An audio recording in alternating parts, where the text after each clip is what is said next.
one email, right?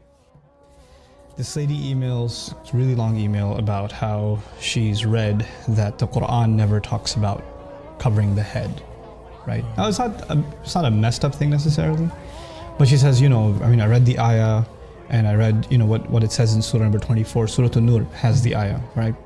And it uses the word khimar, which is for veil.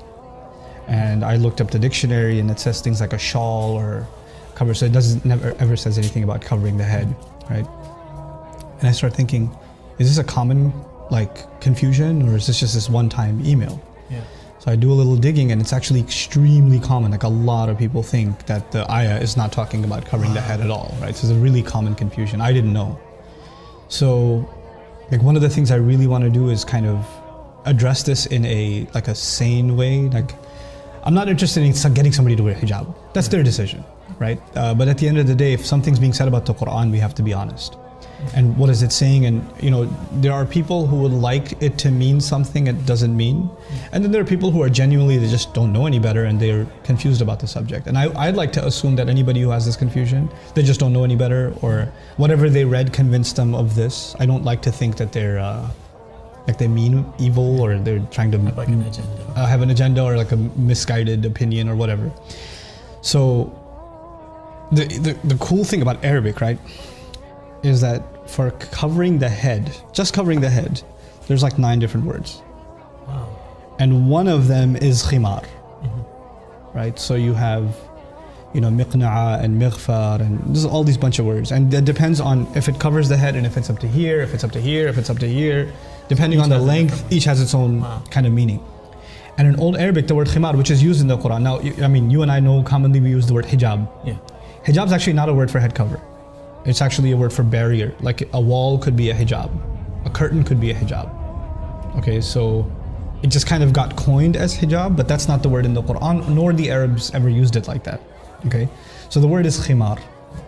And the cool thing about it is the word itself includes the meaning of covering the head. Like the head and then some. And it's used before Islam. The men used to have khimar too. One of the names for their turban, if it was extra long and it went down to almost middle of the belly, the men used to call it khimar too. And then it's so cool. The women had different fashions or whatever. And one of the things the women before Islam used to do is they used to have this bandana type thing that they would tie in the back with their ponytails, and it would go to the middle of their back.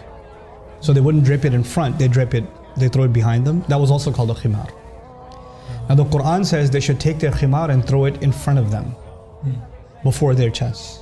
In other words, the only difference is keep the khimar, but just use it. The head cover is already included in the meaning, just use it to cover the front also, right? And it should be a certain length. That's the meaning. And somebody argues no, but the word khimar, it just means shawl, it doesn't mean head cover, whatever. It's really cool. Are you familiar with the word khamr? You know what that means? Is that alcohol? Alcohol, Yeah. wine. You know why it's called khamr? No. Because it messes with your head. Khamara blocks your judgment. Khamara literally means to cover, and it's called khamar because it messes with your mind. It creates a block in your mind. It's almost as though your head is covered up with something when you take khamr. It's part of the meaning of the word. We're not even talking about the Islamic meaning. We're talking about Arabic itself.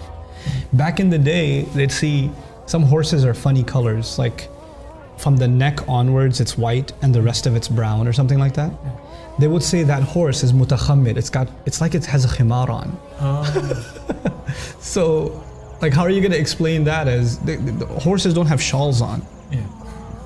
It's just the length. It's just a length, and it's covering its head, and it's up to its neck and all the way down. So that's why they're calling it a khimar.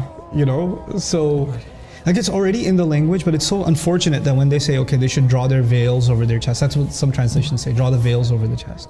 Well, a veil could be a shawl, it could be any kind of cloth.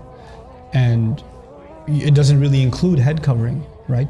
But the Arabic word does. And so I feel like a lot of this confusion comes because people don't pay attention enough to the original language, and how a lot of translations, they oversimplify the issue and we start coming to drastic conclusions.